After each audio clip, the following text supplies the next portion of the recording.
UP PCS prelims exam और RORO की परीक्षा को लेकर अभ्यर्थी काफी दुखी हैं। दुखी इस बात से हैं कि एक दिन में परीक्षा नहीं कराया जा रहा है। अगर एक दिन में परीक्षा नहीं होगा, दो या दो से अधिक पालियों में होगा, 2 दिन में होगा, तो नॉर्मलाइजेशन का प्रावधान अपनाया जाएगा। उस प्रावधान के कारण कई अभ्यर्थियों की छत होनी निश्चित है। आयोग का कहना है कि नॉर्मलाइजेशन जो है कंप्यूटर मोड से किया जाएगा। अरे हम का देखने जा रहे हैं कि कंप्यूटर से करोगे क्या करोगे। आपको मालूम होना चाहिए पीसीएसजे वाला कांड, कापियां बदल दी गई थी, तो बहुत सारी कमियां हो सकती हैं। तो आखिरकार उत्तर प्रदेश लोक सेवा आयोग अभ्यर्थियों की बात क्यों नहीं मान रहा है, यह भी जानना बड़ा जरूरी है। आपको बता दें कि पीसीएस प्रारंभिक परीक्षा 2024 और आरओआर प्रारंभिक परीक्षा को 2 दिवस में कराने के उत्तर प्रदेश लोक सेवा आयोग के फैसले पर अभ्यर्थियों ने विरोध जताया है। जैसा कि मेरे द्वारा कई बार इसके संबंध में आवाज उठाया जा रहा है, फैक्ट टू फैक्ट बात कर रहा हूँ, पल पल की जानकारी दे रहा हूँ, आपको समझाने का प्रयास कर रहा हूँ। जो कोई खबर नहीं दे रहा हुआ खबर मैं दे रहा हूँ। अभ्यर्थियों ने इस निर्णय और नई मूल्यांकन प्रणाली यानी कि नॉर्मलाइजेशन पर मुख्यमंत्री को पत्र लिखकर अपनी सहमति जताई है। कहा है कि यह नई प्रणाली उनकी सफलता और असफलता को लेकर स्पष्टता प्रदान नहीं करती है, जिससे उन्हें असमंजस का सामना करना पड़ता है। इतने पोस्ट हैं, इतने ज़्यादा पोस्ट हैं, और नॉर्मलाइजेशन की प्रक्रिया अगर अपना ली गई, इसका झटका आपको पुलिस भर्ती में देखने को मिलेगा।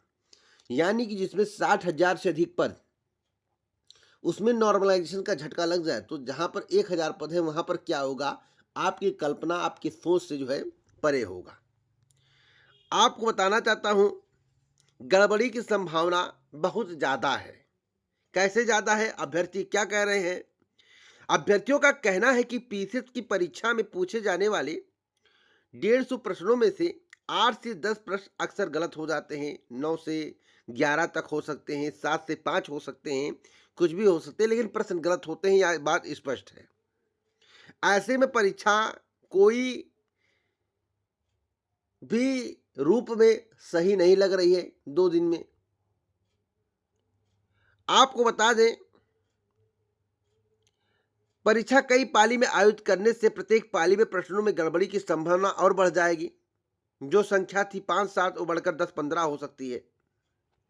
परीक्षार्थियों का मानना है कि जब हर पाली में कुछ प्रश्न गलत होंगे तो नॉर्मलाइजेशन प्रणाली असफल रहेगी, जिससे यह मामला अदालत तक पहुंच सकता है और कई वर्षों तक विवादित बना रह सकता है। पत्र में यह भी बताया गया है, आयोग ने नई मूल्यांकन प्रणाली को सभी परीक्षाओं में लागू कर दिया है, जिसका पीसीएस, आरओआरओ, राजकीय शिक्षक, मेडिकल व इंजीनियरिंग भर्ती स्टाफ, नर्स जैसी सभी परीक्षाओं में अभ्यर्थी इसका विरोध कर रहे हैं। अब जो विरोध कर रहे हैं, चाहे एलटी की तैयारी आप कर रहे हो या पीसीएस की तैयारी कर रहे हो या आरओआरओ की तैयारी कर रहे हो, सबको एकता दिखाना पड़ेगा। अगर आप अपने हक की मांग करोगे तभी आपको आपका हक मिल पाएगा। अटल सत्य है, इसे आप मानिए ना मानिए। हमने कहा था आपसे, अगर आप प्रयास नहीं करोगे भैया, तो ये अपने मन से उसी समय परीक्षा करवा लेंगे। बहुत से चैनल वाले बता रहे थे कि अप्रैल में परीक्षा हो गया। अरे तुम्हें कुछ नहीं पता है, हमें कुछ नहीं पता है, मुझे पता था, इसलिए आज ऐसा हो गया। मैं आपको बताना चाहता हूँ, जितने भी लोग हैं, अगर निरंतर आप प्रयास करते रह गए, एलटी वाले, बीईओ वाले या फिर एई वाले, आरओआर वाले, यूपी पीसीएस वाले, सब लोग एकत्रित होकर आयोग पर पहुंच गए। जैसा कि 11 तारीख को पहुंचना भी है, सूचित करूंगा कहां कब कैसे पहुंचना है, क्योंकि सामने खबरें निकल कर आई, उस खबर को मैं बताऊंगा। अगर पहुंच गए, संख्या बल बहुताद हो गया, बहुत ज्यादा हो गया, तो इनको मजबूरन एक दिन परीक्षा कराना पड़ेगा। ये दिसंबर में करावे, एक दिन कराएंगे, 2 दिन तो किसी भी कीमत में परीक्षा नहीं करा पाएंगे। हर जगह जबरदस्ती नहीं चलेगी कि आप चुनाव से लेकर भर्ती परीक्षाओं तक जबरदस्ती कर पाएंगे। वैसे मुख्यमंत्री जी बड़े सुलझे हुए व्यक्ति हैं, उत्तर प्रदेश के सबसे प्यारे और न्यारे मुख्यमंत्री हैं, बहुत अच्छे मुख्यमंत्री हैं, और मुझे लगता है कि मुख्यमंत्री जी के कानों तक यह बात पहुंचेगा और मुख्यमंत्री जी तुरंत फैसला लेंगे कि एक दिन में परीक्षा होगा, 2 दिन में परीक्षा नहीं होगा। देख लेना, आप प्रयास करते रहो।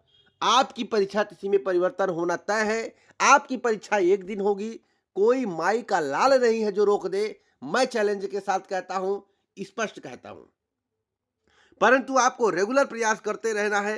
अगर आप रेगुलर प्रयास नहीं करेंगे तो आपको झटका लगना स्वाभाविक है। अब मैं बात करूंगा सबसे बड़ी खबर के बारे में, प्राथमिक शिक्षक भर्ती के बारे में। अगर हम पूरे देश की बात करें तो 8 लाख से अधिक पद रिक्त है। कितने? 8 लाख से अधिक पद रिक्त है।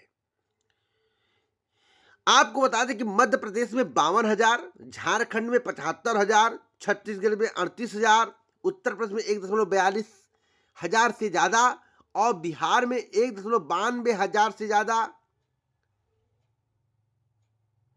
बात में माफी चाहता हूं दोस्तों।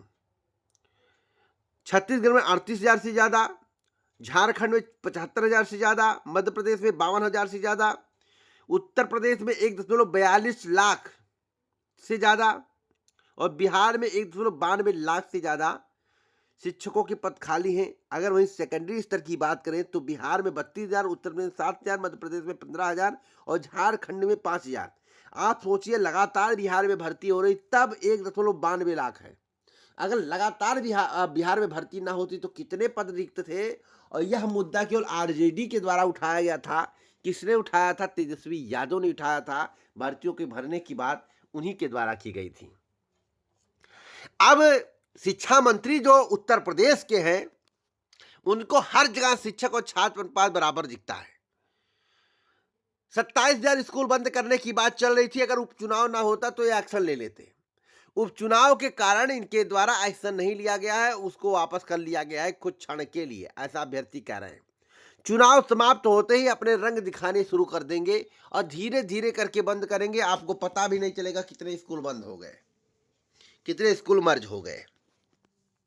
दोस्तों, अगर आप प्राथमिक शिक्षक भर्ती चाहते हैं तो प्रयास तो करना ही पड़ेगा और अथक प्रयास करना पड़ेगा। एक प्रयास होता है, एक अथक प्रयास, यानी कि बहुत ज्यादा प्रयास करना पड़ता है। तो आपको बहुत ज्यादा प्रयास करना पड़ेगा अपने हक की मांग के लिए। तो आप अपने हक की मांग करिए, प्रयास करिए, आपको अवश्य सफलता मिलेगी और उत्तर प्रदेश शिक्षा सेवा चयन आयोग में अध्याचन जाएगा। परंतु मई के पहले अभी कोई उम्मीद नहीं दिख रही है, क्योंकि उम्मीद से परे इसलिए है आप लोग तनिक भर प्रयास नहीं कर रहे हैं, खाली ट्विटर खेल रहे हैं और 2-4 लोग जाकर ज्ञापन दे रहे हैं।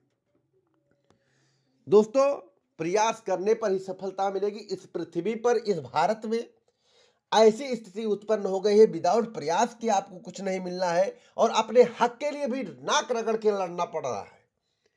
तो इस वीडियो को लाइक शेयर करें। अगर नई वैकेंसी चाहिए, आप हमसे जुड़ना चाहते हैं, सही सटीक जानकारी चाहते हैं तो आप जुड़िए, क्योंकि परीक्षा तिथि में भी परिवर्तन होना है, नई भर्ती भी आनी है और आएगी। जैसा जैसा मैं कह रहा हूं, अगर उसको फॉलो करते हुए आप वर्क करते हैं तो।